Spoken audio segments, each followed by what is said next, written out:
Bonjour, mes Skers, je suis Léonie Dubois, 66 ans, parlant depuis ma petite maison à Albi, en Occitanie. Cette brise douce venant de la rivière Tarn est une bénédiction dans cette chaleur étouffante. Aujourd'hui, je veux partager une histoire que j'ai gardée enfouie plus de 50 ans. Une histoire de douleur et d'abandon, mais aussi de dépassement. Et finalement, de pardon. Avant de commencer ce voyage difficile, je vous demande une petite faveur. Dites-moi dans les commentaires d'où vous regardez. Et partagez un peu sur votre relation avec vos parents. Vous découvrirez la mienne aujourd'hui. Je suis né en 1959 dans une maison en bois simple au bord de la rivière à Albi. Je n'ai jamais connu mon père. Quand j'étais très jeune, ma mère, Margot, disait qu'il était parti loin et reviendrait un jour. À 7 ans, elle m'avouait enfin qu'il était mort d'un cancer rare de la gorge avant ma naissance. Je n'avais même pas une photo de lui. Rien. C'était comme si une partie de mon histoire avait été arrachée avant de commencer. Ma mère. Oh, ma mère. Parler d'elle serre mon cœur. Margot était une femme belle, attirant les regards partout, avec ses longs cheveux noirs et sa démarche chaloupée, mais une beauté vide, sans chaleur. Je n'ai jamais ressenti l'amour d'une mère. Pas de caresses au coucher, pas de réconfort quand je tombais, pas de mots de fierté pour mes dessins d'école. Léonie, arrête d'être collante, tu es comme une tique, disait-elle. Quand j'essayais de l'enlacer, nous vivions seuls jusqu'à mes 13 ans. Elle travaillait comme vendeuse dans un magasin de vêtements au centre-ville, gagnait peu, se plaignait beaucoup. Le soir, elle sortait souvent, tout apprêtée, revenant à l'aube, sentant le whisky et un parfum bon marché. Je restais seul à la maison, apeuré par les bruits nocturnes, me recroquevillant sous un drap fin, priant pour son retour rapide. La maison était ma responsabilité. Dès 8 ans, je cuisinais, lavais le linge, balayais, nettoyais le sol. Si ce n'était pas parfait, j'avais droit à un sermon. Tu ne sais même pas tenir une maison. Léonie, que feras tu adulte? Aucun homme ne voudra d'une inutile. Voilà comment c'était. J'ai grandi en entendant que je ne valais rien, que j'étais un problème, un fardeau. Un enfant ne devrait pas entendre cela, mais je l'entendais chaque jour. À l'école, j'étais la fille silencieuse, assise au fond, ne levant pas la main. Même quand je connaissais la réponse, je n'avais pas de vrais amis. Les autres enfants avaient des parents qui venaient les chercher, apportaient des déjeuners faits maison, recevaient des baisers avant d'entrer. Moi, j'allais et venais seul, avec un biscuit sec en poche, si j'avais de la chance. C'est pourquoi je me suis attachée à Madame Isabelle Lambert, mon institutrice de CE2. Elle voyait que quelque chose n'allait pas, me donnait plus d'attention, parfois un morceau de son déjeuner. Tu es intelligente, Léonie. Ne laisse personne te convaincre du contraire, me disait-elle, pendant un temps.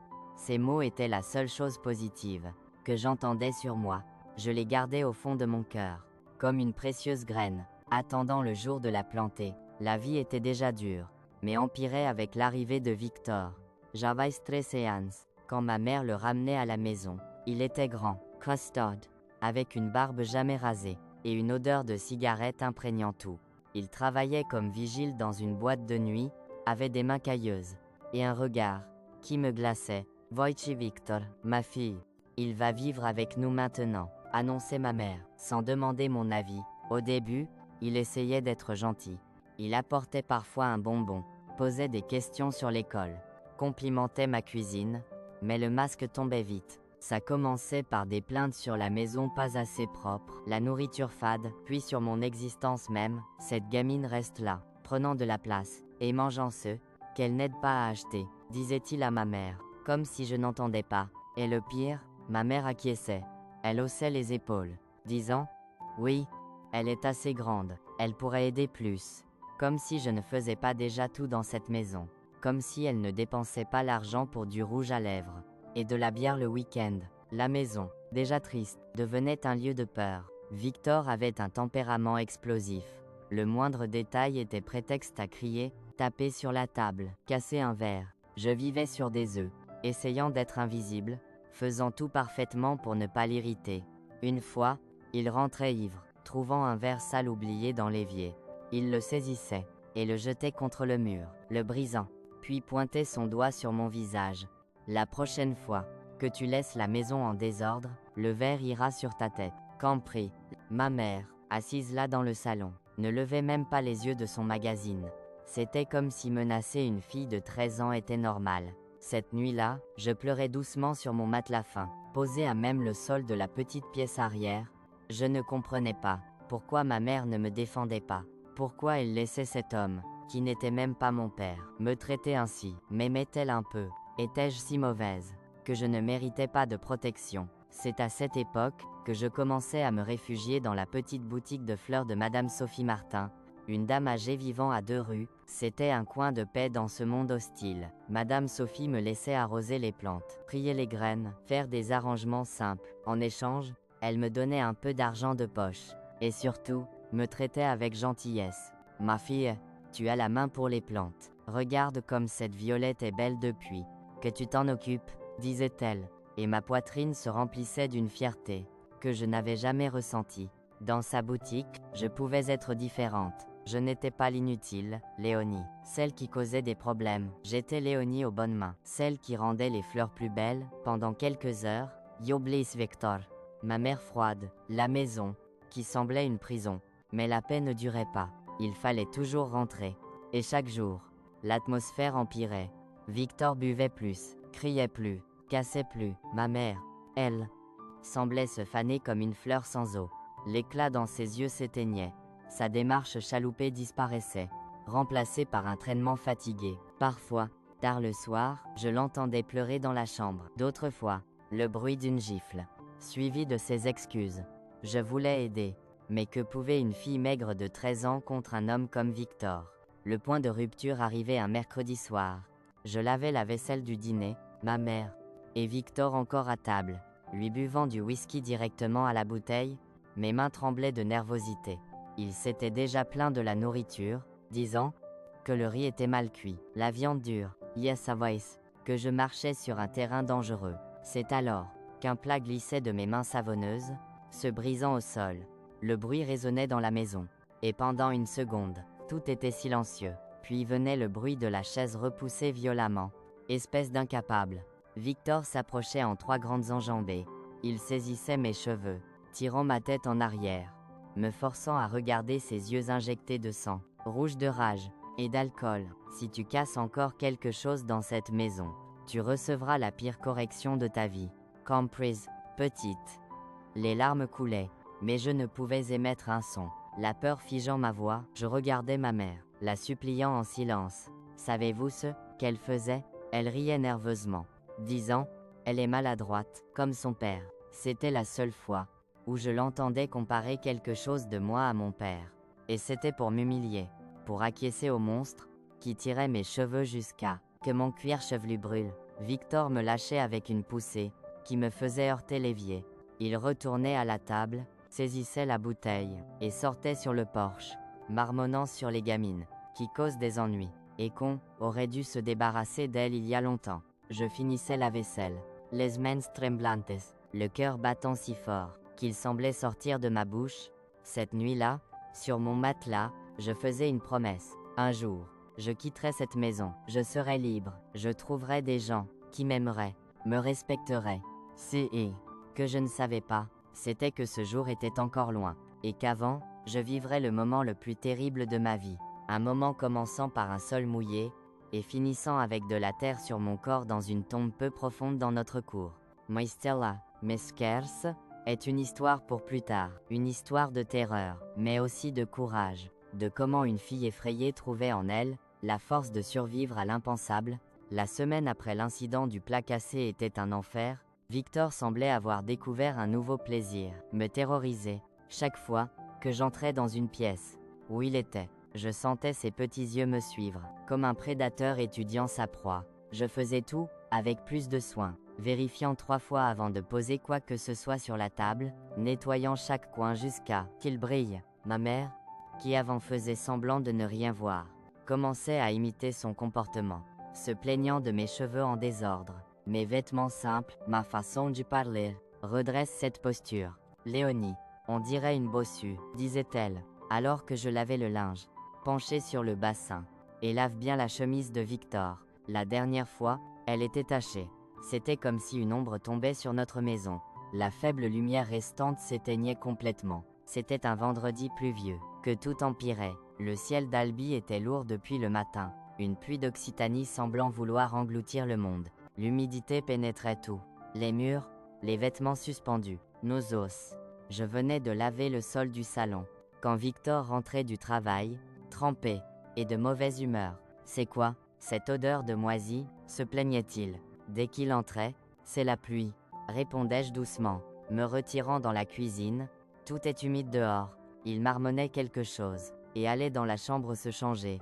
J'en profitais pour finir de nettoyer le couloir menant aux chambres, passant rapidement la serpillière humide, pressé de finir avant son retour. Je n'essuyais pas bien la serpillière, laissant le sol plus mouillé qu'il n'aurait dû. Pinzoa. Victor sortait de la chambre, marchant fermement, comme toujours, et en posant le pied dans le couloir, il glissait. Il ne tombait pas complètement, se retenant au mur, mais c'était assez pour réveiller cette fureur, que je connaissais bien. « Idiote, tu veux me tuer » criait-il, le visage rouge de colère. « Tu ne sais même pas laver un sol correctement. » Je lâchais le seau, courant dans la cour, pensant que dehors, avec la pluie, et les voisins proches, il n'oserait pas me frapper. J'avais torch. Victor me suivait comme un taureau enragé. Reviens-y. J'ai pas fini de parler. Je restais immobile sous le chêne. La pluie est fine mais trempante. Tremblante. Pas de froid, mais de peur. Victor s'arrêtait à la porte arrière, regardant le ciel lourd, comme s'il décidait si ça valait la peine de se mouiller pour me poursuivre. « D'accord, » disait-il enfin, avec un calme, qui m'effrayait plus que les cris. « Reste là, mais ne dis pas que je ne t'ai pas prévenu. » Il rentrait, me laissant tremper, et confuse. Que voulait-il dire? Par la fenêtre de la cuisine, je voyais, quand il parlait à ma mère, qui hochait la tête sans questionner. Puis il sortait, à nouveau, par la porte d'entrée, disparaissant dans la rue. Je restais dans la cour presque une heure, effrayé de rentrer. Quand je trouvai enfin le courage, ma mère était à la table de la cuisine, fumant cigarette sur cigarette. « Maman, que va faire Victor ?» demandai-je, la voix presque éteinte par la peur. Elle tirait une longue bouffée, répondant sans me regarder. « Si j'étais toi, je ferais mes valises, et partirais avant son retour. » Mon cœur se figeait. « Tu me dis de quitter la maison. » Je ne te dis rien. Je dis juste qu'il est très en colère, et tu sais comment il est dans cet état. Mais je n'ai nulle part où aller, protestai-je, les larmes brouillant ma vue. Elle haussait les épaules, comme si ce n'était pas son problème. Alors, va dans cette boutique de fleurs, que toi me stante. À cet instant, je comprenais que j'étais seule. Ma propre mère me jetait au loup, se lavant les mains de ceux qui pourraient m'arriver. Je courais dans ma petite chambre, saisissais mon sac d'école, y mettais le peu d'important, un change de vêtements, une photo de classe, une image de la Vierge Marie de Madame Sophie. J'allais sortir par la porte arrière, quand j'entendais le bruit du pick-up de Victor se garant devant. Je me figeais, trop tard, par la fenêtre, je le voyais descendre, portant quelque chose de long et lourd. Il me fallait quelques secondes pour comprendre. Une pelle, une grande pelle pour creuser des trous. La terreur était indescriptible, mes jambes faiblissaient, mon estomac se retournait, ma bouche s'asséchait. Pourquoi une pelle? Que prévoyait-il? Je me cachais sous la table de la cuisine, comme quand j'étais petite, et avais peur des orages. J'entendais, quand il entrait, claquant la porte. « Où est-elle » demandait-il à ma mère. « Dans sa chambre, je crois. » Ses pas lourds approchaient, et bientôt ses jambes apparaissaient dans mon champ de vision. Il s'épanchait, son visage surgissant sous la nappe, un sourire mauvais aux lèvres. « Trouvé. Vermine. Sors de là. » À Contracker, je rampais hors de ma cachette. Il saisissait mon bras fort, me traînant dehors dans la cour. La pluie s'intensifiait, tombant en rideau épais. « Tu vas apprendre à me respecter, » disait-il entre ses dents, me poussant dans le coin le plus reculé, où les arbres créaient des ombres denses. C'est alors que je voyais un grand trou rectangulaire, creusé dans la terre meuble. Ça ressemblait à une tombe. « Non, s'il te plaît, souplaïsien, essayant de me libérer, griffant son bras.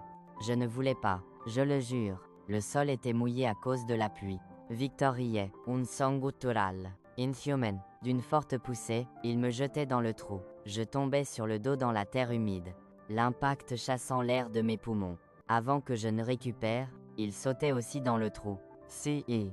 qui suivait dans les minutes suivantes, est quelque chose que j'ai essayé d'effacer de ma mémoire pendant des décennies. ses grandes mains déchirant ma blouse, touchant là, où personne ne devrait toucher une fille de 13 ans, sa respiration lourde sur mon visage, l'odeur de whisky et de cigarettes m'étouffant, les mots dégoûtants chuchotés à mon oreille, des promesses de ce qu'il ferait, si je criais, si je parlais, je fermais les yeux, me transportant loin. Dans mon esprit, j'étais à la boutique de Madame Sophie, parmi les fleurs colorées, l'odeur douce du jasmin, des mains gentilles m'apprenant à faire un bel arrangement. C'était la seule façon de survivre, laisser mon corps là, mais envoyer mon âme dans un endroit sûr. Quand il finissait, il sortait du trou, haletant, ajustant sa ceinture. Il me regardait, recroquevillé, sale de terre, et de larmes, et souriait. Maintenant, tu vas rester là, réfléchir à ce que tu as fait. Et puis, à mon horreur absolue, il commençait à jeter de la terre sur moi. Arrête, criai-je, la panique me donnant une force inconnue. Tu vas me tuer. Tais-toi, je ne vais pas t'enterrer complètement. Pas encore, juste assez pour que tu apprennes ta leçon. Il continuait, couvrant mes jambes, mon ventre. Quand ça atteignait mon cou, il s'arrêtait. Il regardait son œuvre satisfait, puis disait, d'un ton désinvolte, comme commentant la météo. Demain matin, je viendrai te sortir de là. Si tu as appris à être une bonne fille, peut-être que je te laisserai continuer à vivre dans cette maison. Sinon, il laissait la phrase en suspens, la menace implicite plus effrayante que tout mot, puis il partait, me laissant là, enterré jusqu'au cou dans un trou, avec la pluie fine tombant sur mon visage, se mêlant aux larmes, qui ne s'arrêtaient pas. Je criais à l'aide quelquefois, mais la pluie étouffait ma voix. Notre maison était sur un grand terrain, loin des autres. Personne n'entendrait, personne ne viendrait. Et ma mère, où était-elle? Pendant tout cela, je regardais la fenêtre de la cuisine, la voyant debout, observant. Un instant, nous regards synchronisant, et je croyais voir un éclat de culpabilité, mais elle fermait le rideau, choisissant encore de ne pas voir, ne pas agir, ne pas me protéger. Les heures s'éternisaient, la nuit tombait, apportant le froid de minuit. Monday Core, coincé sous la terre lourde, commençait à picoter, puis à faire mal, jusqu'à s'engourdir. La pluie continuait, parfois forte, parfois une bruine, trempant mon visage, mes cheveux, épuisé de pleurer. Mendormais. Je rêvais de mon père, un homme sans visage, tendant la main pour me sortir du trou. Ce n'est pas encore ton heure, disait-il, d'une voix profonde et douce. Tu dois te battre. Survivre. Mago. Je me réveillais avec le premier rayon de soleil frappant mon visage. La pluie avait cessé, laissant un ciel bleu clair, presque offensant. Voulant faire que je vivais. Tout mon corps faisait mal. Ma gorge était sèche, mes yeux gonflés d'avoir tant pleuré.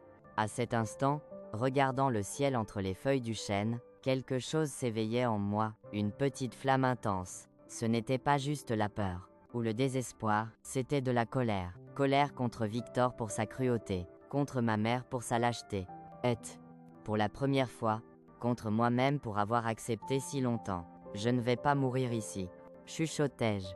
La voix rauque, je ne le laisserai pas gagner.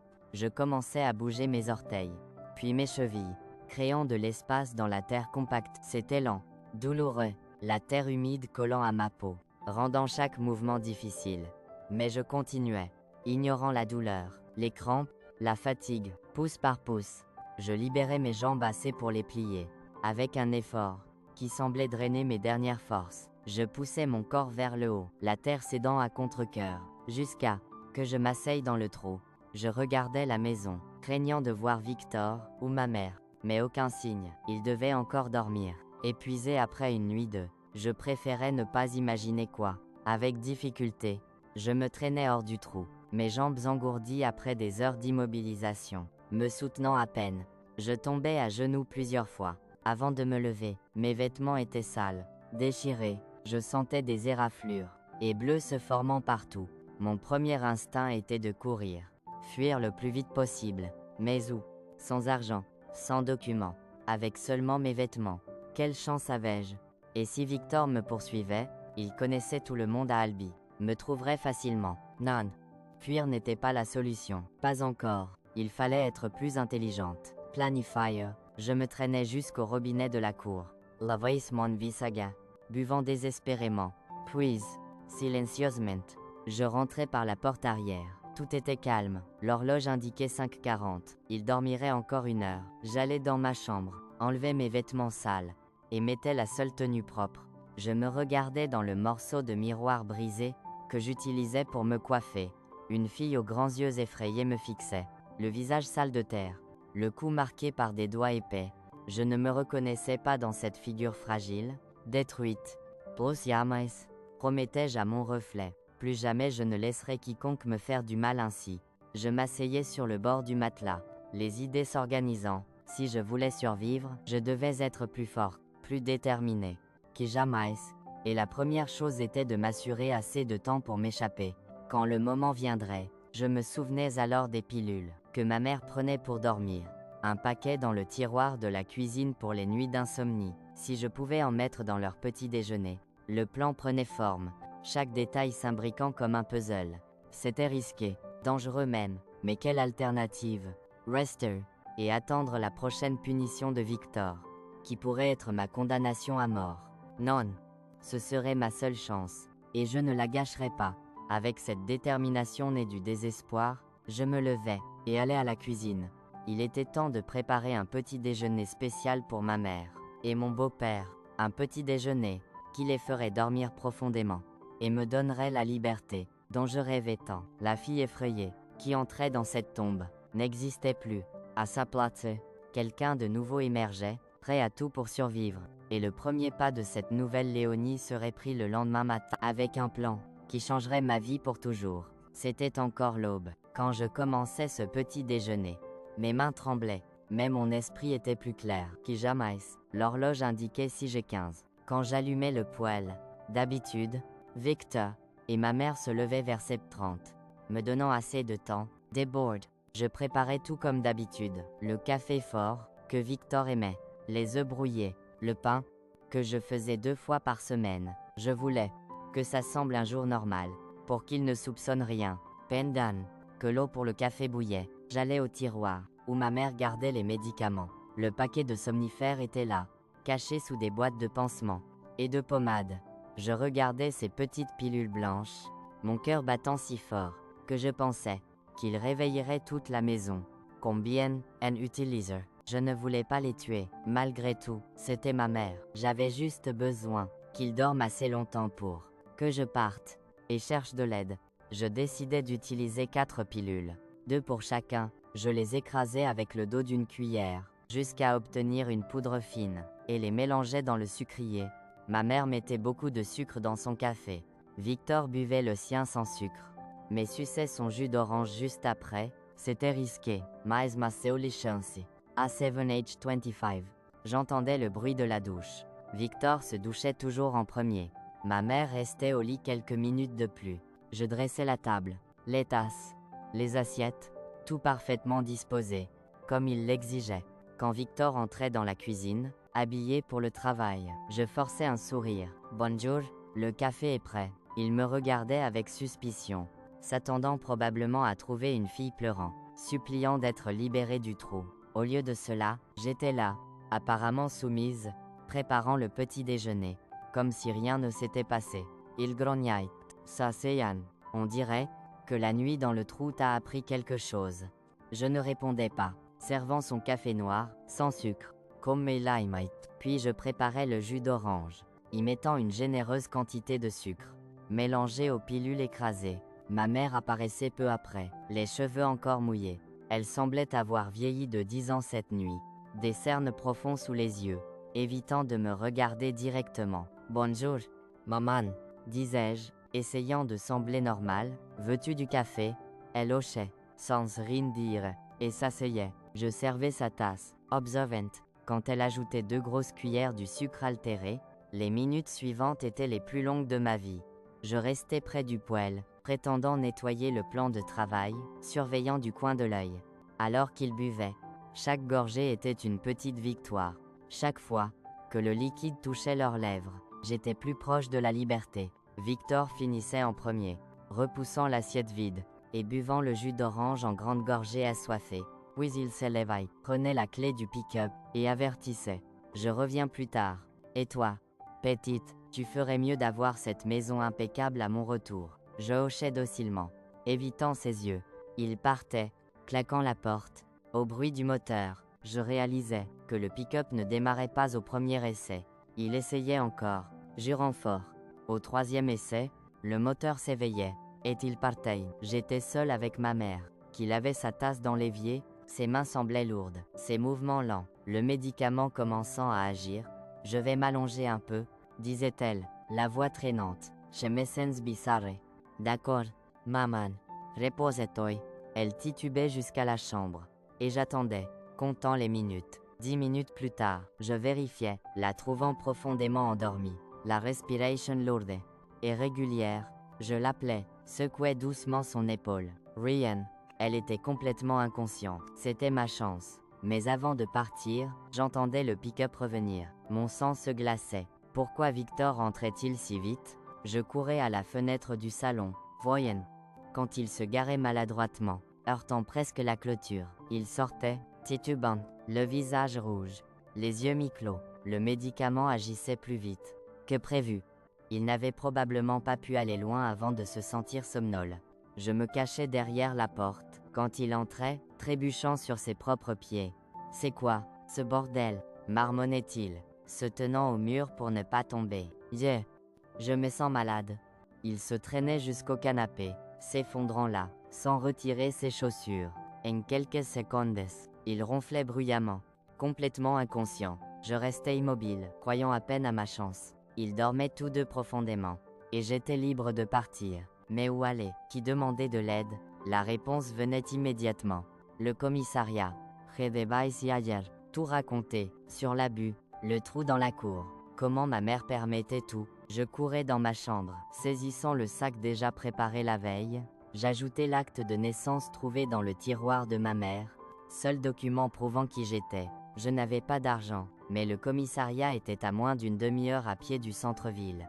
Avant de partir, je faisais une dernière chose. Je prenais le vieil appareil photo de ma mère, rarement utilisé, gardé comme un souvenir de meilleur temps.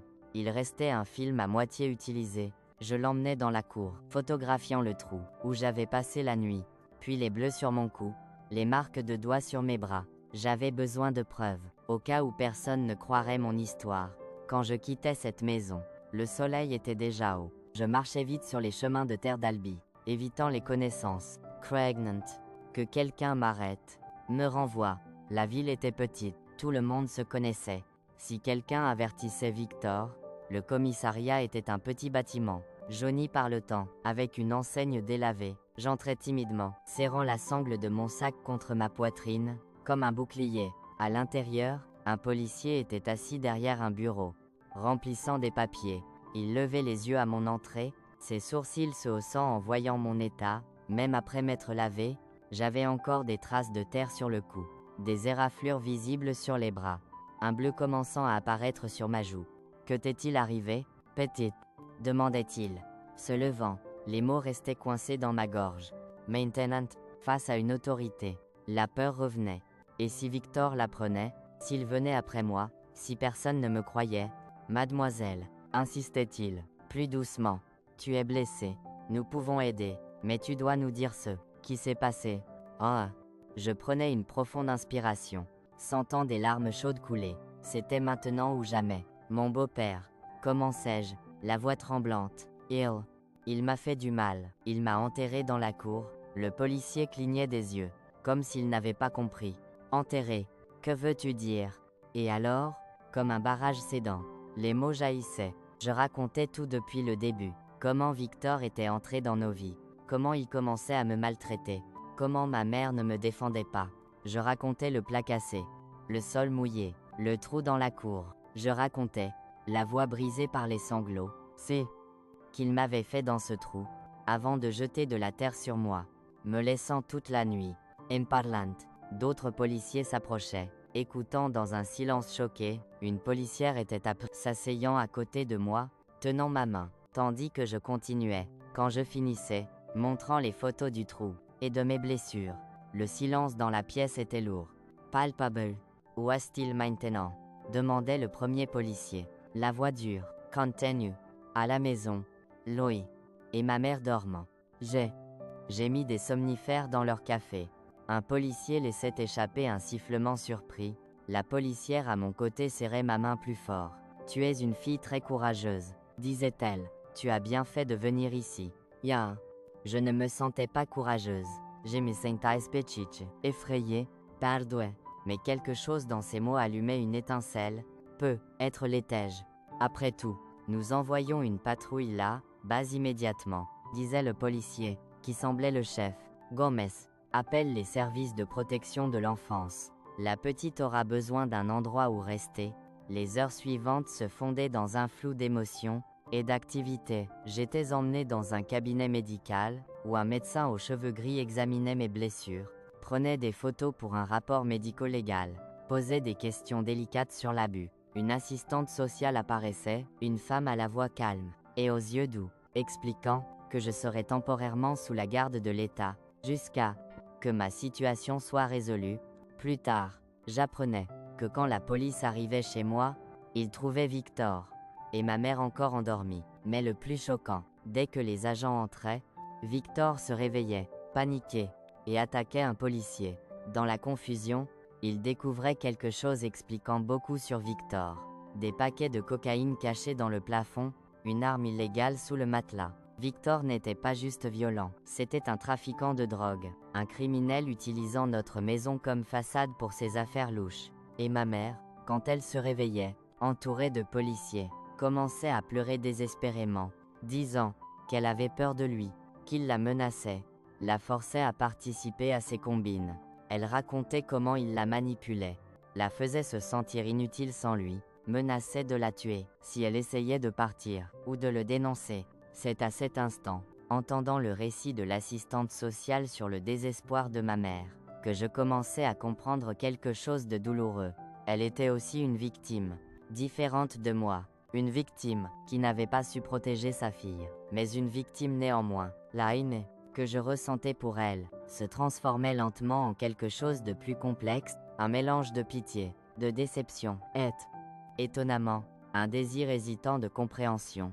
Je passais cette nuit-là dans une maison d'accueil à la périphérie de Montpellier. C'était un endroit simple, mais propre, et sûr, il y avait d'autres enfants, avec des histoires aussi douloureuses, ou plus, que la mienne, allongés sur un lit superposé, écoutant la respiration des autres filles.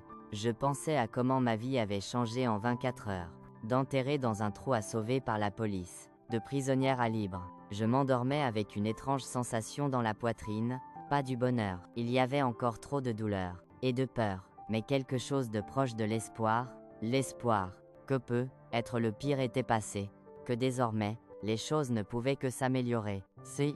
Que je ne savais pas, allongé sur ce lit, c'est que le destin me réservait encore bien des surprises, que mon voyage était loin d'être fini, que je reverrais ma mère dans des circonstances inimaginables, et que, contre toute attente, je trouverais non seulement la sécurité, mais un but dans la vie, un but né de la douleur, qui avait failli me détruire. Messer, est une histoire pour un autre moment de ce long voyage, qu'a été ma vie, une histoire de nouveau départ, de révélation, et finalement, de rédemption. Les jours suivants, les jours après mon évasion étaient un tourbillon émotionnel. Je restais 2 semaines dans cette maison d'accueil à Montpellier, dormant sur un lit étroit, partageant les repas avec des enfants, au regard aussi perdu que le mien. Certains parlaient ouvertement de leurs histoires, comme si partager la douleur aidait à emporter le poids. D'autres, comme moi, préféraient le silence, essayant encore de comprendre ce qui était arrivé à nos vies. L'assistante sociale, Madame Claire, me rendait visite régulièrement. C'est elle qui m'apportait les premières nouvelles de Victor et de ma mère, par un après-midi pluvieux de mai. Alors que nous marchions dans le petit jardin de l'institution, ton beau-père restera en prison longtemps. Léogne, me disait-elle, tenant un parapluie fleuri au-dessus de nous.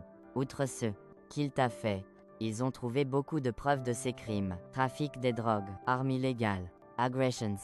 Je ressentais un immense soulagement. L'idée que Victor puisse sortir, me trouver, s'éveiller, était un cauchemar constant dans mes nuits mal dormies. Et ma mère, demandai-je, la voix presque éteinte. Madame Claire soupirait, ajustant ses lunettes glissant sur son nez fin. Ta mère est dans une situation compliquée. Elle n'est pas en prison, mais fait face à des accusations de négligence et d'omission. Elle suit un traitement psychologique. Eh bien, elle a demandé à te voir. Oh. Je m'arrêtais de marcher, sentant le sol disparaître sous mes pieds. Voir ma mère, après tout ce qui s'était passé. La femme, qui regardait, pendant que j'étais enterrée vivante. Je ne veux pas, répondais-je automatiquement. Je ne veux plus jamais la voir. Madame Claire n'insistait pas ce jour-là, ni les suivants. Mais elle apportait des nouvelles. Ma mère assistait à toutes les sessions de thérapie, trouvait un emploi dans un café, luttait pour prouver qu'elle pouvait m'élever correctement. Elle essaie. Léonie, disait Madame Claire, les gens peuvent changer. Quand on leur donne une chance, je n'y croyais pas. Comment quelqu'un, qui permettait de telles atrocités à sa propre fille, pouvait changer? Il était plus facile de garder la haine. Le ressentiment, c'était plus sûr. À la fin de la 3e semaine, quelque chose d'inattendu arrivait. J'étais dans la cantine, remuant sans enthousiasme un bol de porridge, quand Madame Claire apparaissait, accompagnée d'un homme, que je n'avais jamais vu. Il avait environ 60 ans, cheveux entièrement blancs, portant un costume simple, mais bien repassé. Léonie, voici le commissaire Lefebvre. Il s'occupe de l'affaire de ton beau-père, et voudrait te parler. Le commissaire s'asseyait en face de moi, le visage sérieux, mais bienveillant. Il expliquait qu'il avait besoin de questions supplémentaires pour s'assurer que Victor reste en prison long terme. C'était une conversation difficile. Je devais revivre les détails de cette nuit terrible, expliquer les menaces, les abus. Mais quand je pensais que c'était fini, le commissaire sortait un dossier épais de sa mallette. Il y a quelque chose que tu dois savoir. Léonie, quelque chose sur ta mère. Ed Victor, découvert pendant l'enquête. Il ouvrait le dossier, montrant des documents, des photos, des rapports médicaux. En expliquant, mon monde basculait à nouveau. Ma mère n'était pas juste une complice passive des crimes de Victor, elle était une victime terrifiée. Les photos montraient de vieux bleus sur son corps, des marques de brûlures de cigarettes sur son dos, un bras mal guéri après une fracture. Les rapports documentaient des visites récurrentes au centre de santé, toujours avec des excuses différentes pour les blessures. Nous avons trouvé ceci caché dans votre maison, disait le commissaire, montrant un carnet à couverture bleue délavée. C'est le journal de ta mère. Elle documentait les abus depuis des mois, mais avait trop peur de les signaler. Je feuilletais ce carnet. Les mains tremblantes. L'écriture hâtive de ma mère couvrait page après page, rapportant des horreurs que je n'imaginais pas. Comment Victor la battait. Quand j'étais à l'école, comment il menaçait de nous tuer si elle essayait de partir ou de demander de l'aide. Comment elle avait tenté de s'échapper une fois, pour être retrouvée et ramenée par ses amis, présents partout à Albi. Et puis, sur la dernière page, une entrée du jour, où j'étais enterrée. Il l'a enterrée. Mon Dieu, il a enterré ma fille. Je restais là, regardant, trop lâche pour agir. Si elle criait, il nous tuera toutes les deux. Si je cours chercher de l'aide, il finira de l'enterrer avant mon retour. Je suis piégée sans issue. Que Dieu me pardonne pour ceux que j'ai laissé arriver à ma fille, pour ne pas avoir son courage. Les larmes coulaient. En lisant ces mots, ce n'étaient pas des excuses, ça n'effaçait pas ce qui s'était passé, mais ça montrait quelque chose que je n'avais pas vu. Ma mère, piégée comme moi dans cette maison d'horreur, juste avec des chaînes différentes. Pourquoi n'a-t-elle jamais parlé? Demandai-je au commissaire, la voix étouffée. Pourquoi n'a-t-elle jamais demandé de l'aide? La peur fait des choses terribles. Léonie, ton beau-père avait des connexions avec des criminels dangereux. Ta mère croyait sincèrement que vous seriez tués. Si elle essayait de s'échapper, nous restions silencieux un moment, le poids de ces révélations pesant comme un nuage dense. Puis le commissaire continuait. Il y a autre chose à savoir. Victor n'était pas un simple dealer, c'était le principal distributeur de la région d'Albi. Il utilisait votre maison comme façade, et vous comme bouclier. Personne ne suspecterait un homme de famille. Je pensais aux fois où Victor recevait des amis à la maison, aux conversations chuchotées sur le porche, aux sacs apparaissant et disparaissant mystérieusement. Tout faisait sens. En le dénonçant, Léonie, tu n'as pas juste sauvé ta vie, tu as aidé à démanteler un réseau de drogue qui détruisait des familles dans toute la région. Tu es plus courageuse que tu ne l'imagines. Léandre, je rentrais à la maison d'accueil ce jour-là, la tête bourdonnant. Les révélations bouleversaient mon monde. La haine pour ma mère se transformait en quelque chose de plus complexe, plus douloureux, plus humain. Ce n'était pas encore le pardon, mais le début d'une compréhension, Une semaine plus tard, j'acceptais enfin de la voir. La rencontre avait lieu dans une petite salle du tribunal de Montpellier, avec Madame Claire présente comme superviseur.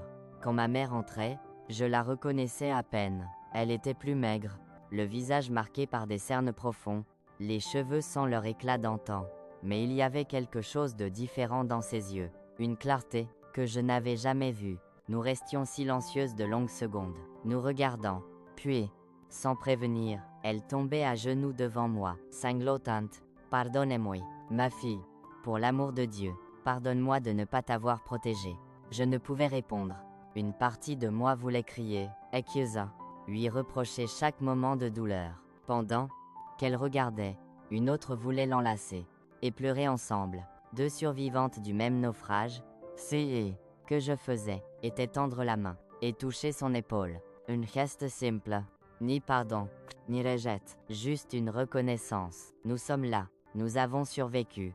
Et maintenant, que ferons-nous?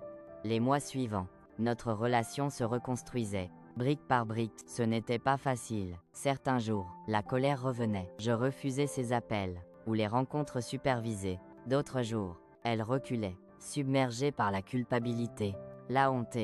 Mais il y avait aussi des moments de connexion sincère, comme quand elle apportait un vieil album photo, montrant, pour la première fois, une photo de mon père, un homme mince au sourire timide, tenant une guitare. Il jouait dans les fêtes du village, racontait-elle. C'est ainsi que nous nous sommes rencontrés. Il est mort avant de savoir que tu existais, mais il t'aurait tant aimé, Léonie. Ou quand je confiais mon rêve de finir mes études, être allé à l'université, et voyais une étincelle de fierté dans ses yeux. Tu as toujours été la plus intelligente de la famille, disait-elle, tu accompliras tout ce que tu veux, Tay. Après 6 mois de traitement psychologique intensif, de visites supervisées, et d'évaluation constante des services sociaux, ma mère recevait l'autorisation de me reprendre. Pas dans la même maison, où les horreurs s'étaient produites, celle-ci vendue pour payer avocat, et dette de Victor. C'était un nouvel endroit, un petit appartement dans un ensemble résidentiel à la périphérie de Montpellier, 2 pièces exiguës, des meubles simples, donnés par des associations, mais c'était à nous. Et surtout, sûr, on va recommencer, promettait ma mère, le jour où j'emménageais, juste nous deux, construire quelque chose de meilleur. Ce n'était pas un conte de fées. La vie était dure. Ma mère travaillait 2 emplois pour payer le loyer et mettre de la nourriture sur la table. Je retournais à l'école, essayant de rattraper le temps perdu, affrontant les regards curieux et chuchotements des camarades, connaissant des bribes de mon histoire. La nuit, j'avais encore des cauchemars sur le trou dans la cour, des mains épaisses me tenant, de la terre couvrant mon visage. Parfois, je me réveillais en criant, et ma mère accourait, me tenant jusqu'à que les images se dissipent. Elle avait aussi ses démons. Je la surprenais pleurant silencieusement, lavant la vaisselle, ou pliant le linge, sursautant au bruit fort, comme si elle s'attendait à voir Victor apparaître. Nous étions 2 personnes brisées, essayant de recoller les morceaux l'une de l'autre. Imparfait, douloureux, mais sincère. C'est durant cette période que je découvrais quelque chose sur ma mère, que je n'imaginais pas. Elle rêvait d'être infirmière. Elle avait commencé une formation, avant de tomber enceinte de moi, mais abandonnait.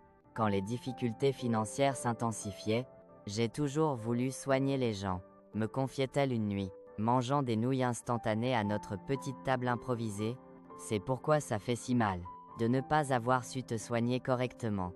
Il n'est jamais trop tard pour recommencer, répondais-je, surprise par mes propres mots. Le lendemain, je ramenais des brochures d'un cours technique d'infirmière acceptant des boursiers.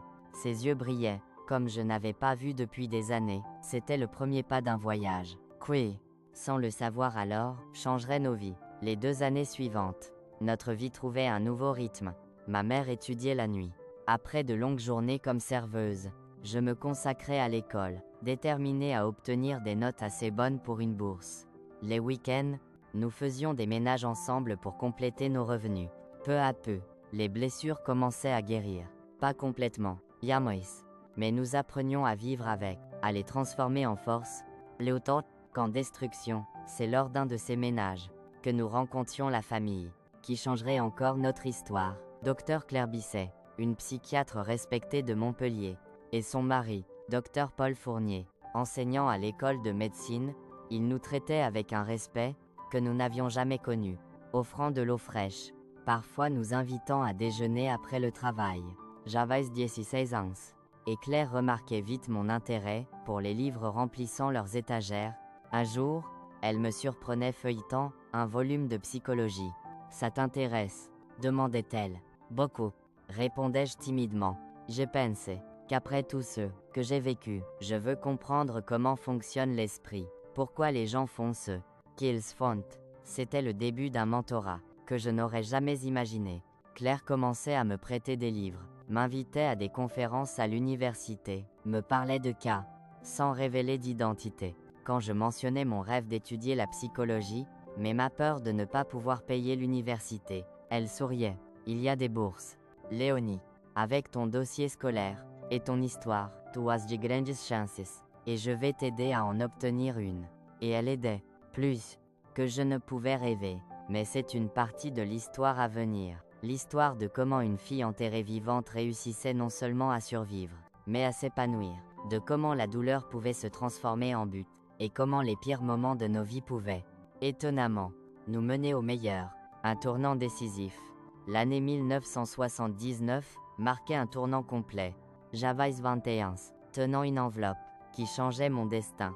La lettre d'admission au département de psychologie de l'université de Montpellier, avec une bourse complète. En lisant cette lettre, assise dans notre petite cuisine à Montpellier, je pleurais comme une enfant. Ce n'étaient pas des larmes de tristesse, comme tant d'autres versets, mais d'une joie presque insupportable. J'ai réussi. Maman, criai-je, montrant le papier à ma mère, qui rentrait de l'hôpital, où elle travaillait comme assistante infirmière. Je vais être psychologue. Elle laissait tomber son sac, et m'enlaçait fort, sanglotant, avec moi. Dans cette étreinte, il y avait tant de fierté, de rédemption, la promesse d'un avenir, que nous n'aurions osé rêver à Albi. Le chemin n'avait pas été facile. Après avoir rencontré Claire et Paul, notre vie changeait graduellement. Avec leur aide, j'obtenais une bourse pour finir le lycée à une meilleure école, le lycée Bellevue à Albi. Ma mère terminait sa formation d'infirmière et trouvait un emploi à l'hôpital municipal, gagnant un salaire permettant plus que survivre. Nous vivions toujours dans le même petit appartement, mais avec des rideaux colorés, une étagère pleine de livres, beaucoup prêtés par Claire, et même une télévision noir et blanc, achetée en 12 versements difficiles. Sur les murs, à la place du plâtre brut, nous avions mis du papier peint fleuri, cachant les taches d'humidité. C'était de petits luxes, symbolisant notre chemin parcouru. Claire devenait plus qu'une mentore, presque une seconde mère. Elle passait des heures à m'aider à étudier pour les concours, me prêtait des livres au-delà du programme, m'emmenait à des conférences. Quand je confiais mon intérêt pour le trauma psychologique et la guérison, elle me présentait à des collègues spécialisés, élargissant mes horizons. Tu as quelque chose que beaucoup de psychologues n'auront jamais. Léonie, me disait-elle un jour, marchant dans les couloirs de l'hôpital, où je faisais un stage bénévole. Tu as vécu le trauma de près, tu connais la douleur de l'intérieur, ça te donnera une empathie et une compréhension qu'aucun livre n'enseigne. Ces mots s'ancraient en moi. Pour la première fois, je voyais mon expérience traumatique, non comme une cicatrice, mais comme un outil puissant pour aider les autres. Ma douleur pouvait avoir un but. À l'université, je me plongeais dans les études avec une soif insatiable, je dévorais les livres, participais à tous les groupes d'études, posais des questions, qui laissaient parfois les professeurs songeurs. Certains camarades me trouvaient intensément sérieuse, presque obsessionnelle. Ils ne comprenaient pas que chaque cours, chaque théorie, chaque concept était une pièce du puzzle de ma propre guérison. Freud, Jung, Rogers, chaque théoricien offrait des lentilles pour regarder, non seulement l'avenir des patients, que j'accompagnerais, mais mon propre passé. Je commençais à comprendre les mécanismes de la peur, de la dissociation, du stress post-traumatique, à donner des noms aux monstres visitants, parfois mes rêves. En deuxième année, quelque chose d'inattendu arrivait. Claire m'invitait à participer à un projet pilote, un groupe de soutien pour femmes victimes de violences domestiques. Pas comme thérapeute, j'étais encore étudiant, mais comme observatrice, pour apprendre en pratique. Je pense que ce sera bon pour elle. Et pour toi, disait-elle, avec ce regard pénétrant, qui semblait voir à travers mes défenses.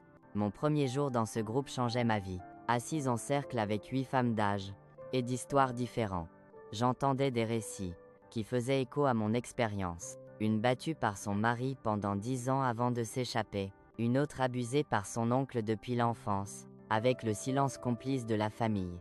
Une troisième, ayant essayé de dénoncer son partenaire, violent 3 fois, sans que la police n'agisse. Je restais silencieuse la plupart du temps, observant, absorbent. Mais à la fin de la session, une dame âgée avec des marques de brûlure de cigarettes sur les bras, si semblable à celle de ma mère, me regardait directement. « Et toi, petite, quelle est ton histoire ?» Je sentais le regard de Claire.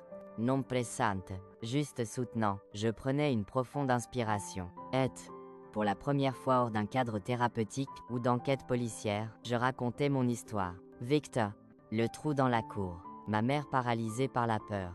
La nuit sous la pluie. Le plan d'évasion. Quand je finissais, le silence dans la pièce était dense. Puis, une à une, ces femmes se levaient et m'enlaçaient. Il n'y avait pas de pitié dans leurs yeux, mais une reconnaissance, une solidarité, la connexion profonde de celles qui connaissent la même douleur. « Tu as survécu », disait la dame aux brûlures, tenant mes mains. « Et toi ici, étudiant, te reconstruisant, ça me donne espoir que ma petite fille peut aussi avoir un avenir, malgré tout ce qu'elle a vu. » Ah, je quittais cette session transformée.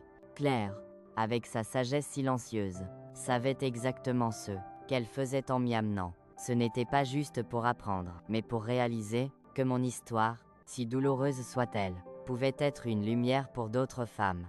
Dès ce jour, mon chemin en psychologie devenait clair. Je serais thérapeute, spécialisée dans le trauma, axée sur les femmes et enfants victimes de violences. Chaque cours, stage, lecture était orientée vers cet objectif.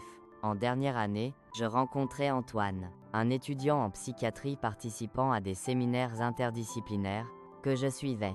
Il était calme, avec des yeux doux et des mains toujours propres, quelque chose que je remarquais immédiatement. Peut être par contraste avec les mains sales de Victor, Antoine avait une intelligence vive, mais aussi une sensibilité rare parmi les hommes que je connaissais. Notre amitié commençait par des discussions sur des cas cliniques, des débats sur les approches thérapeutiques, des échanges d'articles et de livres. Peu à peu, elle se transformait en quelque chose de plus. Il me fallait du temps pour faire confiance, abaisser les murs autour de mon cœur, mais Antoine était patient, respectant mon rythme.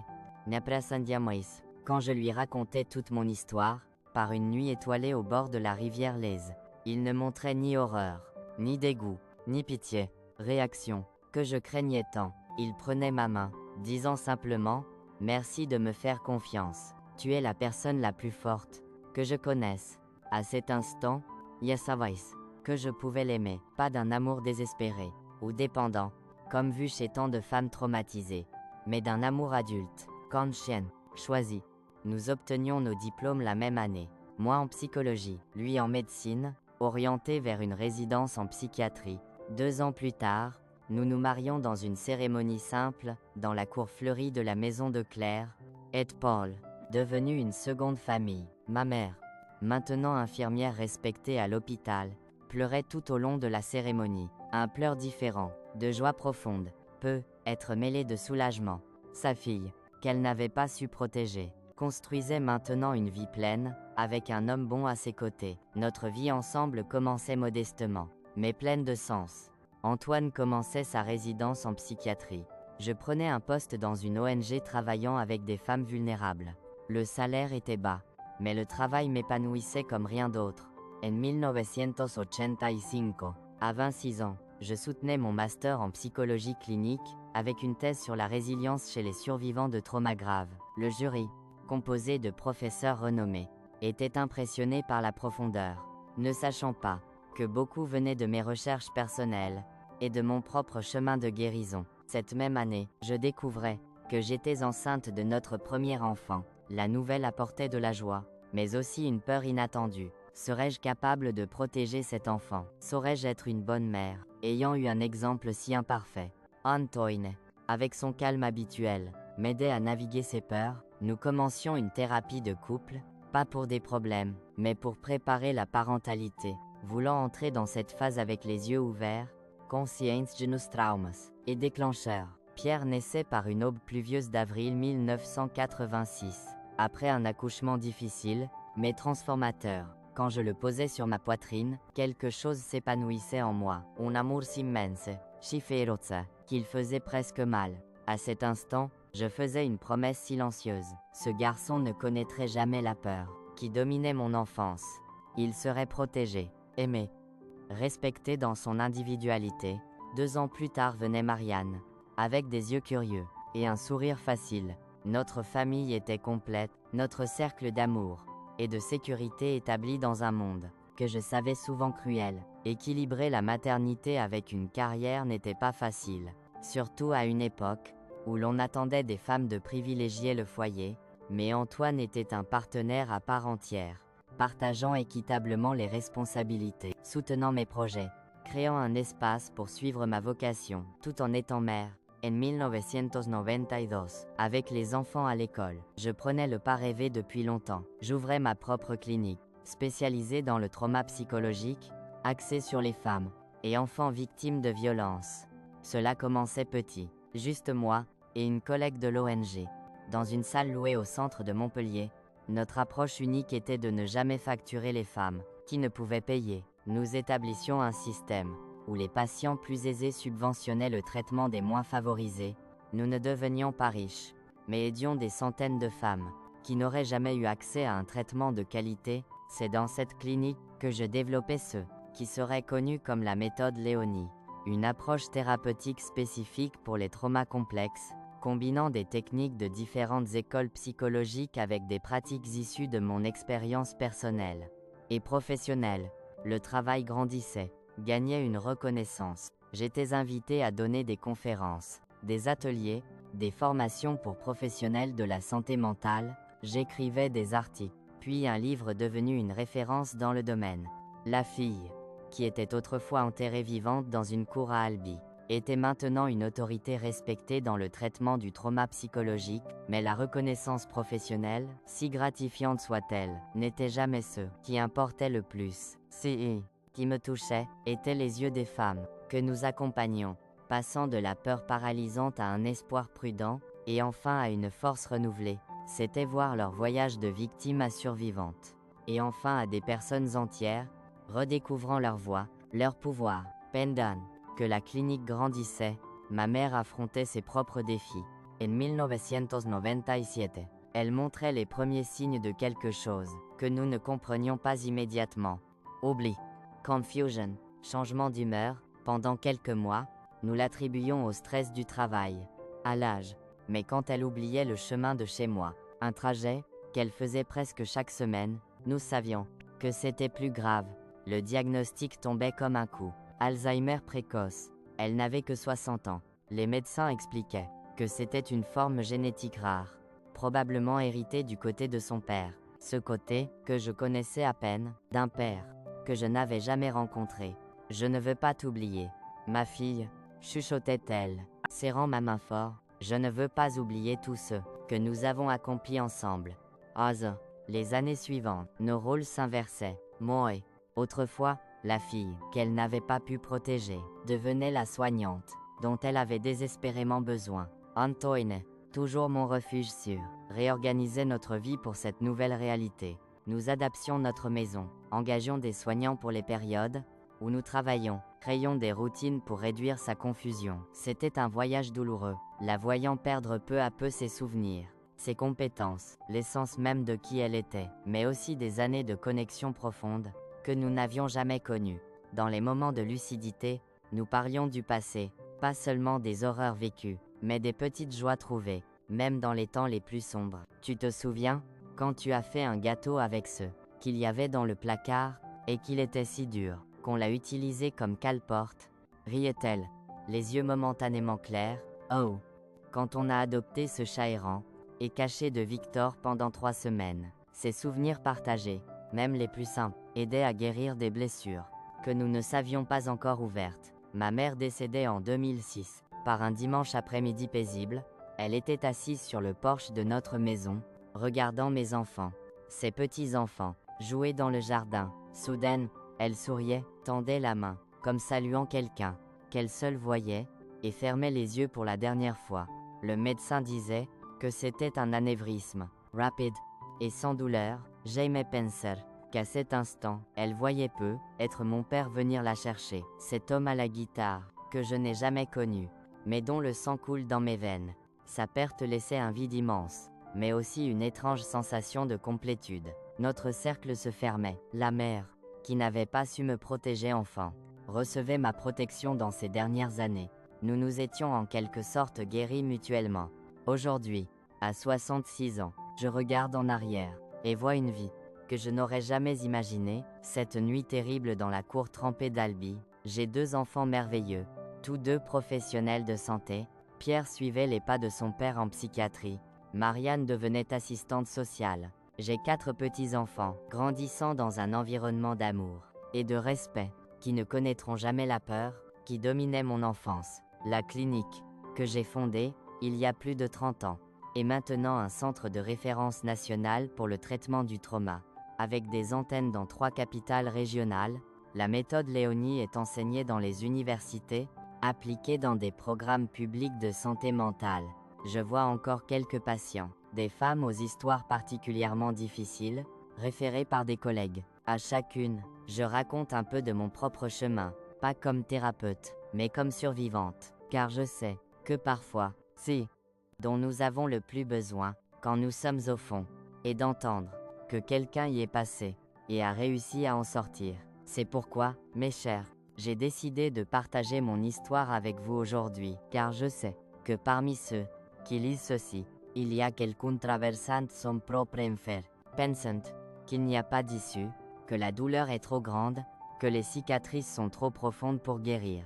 À cette personne, je veux dire, vous êtes plus fort que vous ne l'imaginez. L'obscurité n'est pas éternelle. Il y a une sortie, aussi impossible que cela semble maintenant. Je le sais, car j'ai parcouru ce chemin, pas à pas, jour après jour, de la tombe dans la cour à la salle de classe, de la terreur à la guérison, de victime à guérisseuse. Si mon histoire a touché votre cœur, laissez un commentaire, disant d'où vous regardez. J'aimerais vous connaître. Souvenez-vous toujours, votre histoire ne s'arrête pas au chapitre le plus douloureux. Il y a des pages non écrites, qui vous attendent. Et dans ces pages, il peut y avoir plus de lumière, plus d'amour, plus de sens, que vous ne l'avez jamais imaginé. Avec tout mon amour, cette grand-mère de 66 ans, autrefois une fille enterrée vivante, mais qui a trouvé la force de s'élever de la terre, et d'atteindre les étoiles.